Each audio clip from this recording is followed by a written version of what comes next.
তোমরা দেখো রোজের অবস্থা দেখো, কোথায় ঢুকে গেছে। কি খুঁজছো তুমি? রোজ, তুমি কি খুঁজছো? কি খুঁজছো? কি ওখানে কি আছে? সাপ আছে নাকি? ওরে বাবা রে,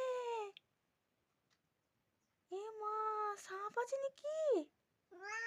ওরে বাবা রে, কি দেখছো গো? কি দেখছো গো? কি দেখছো গো রোজ? ওরে বাবা রে, কোথায় চেপে গেলে?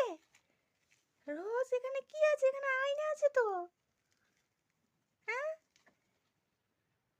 দেখো কোথায় চেপে গেল দেখো। হ্যাঁ, মুখ দেখছো? তুমি মুখ দেখছো? আয়নাতে মুখ দেখছো? হ্যাঁ,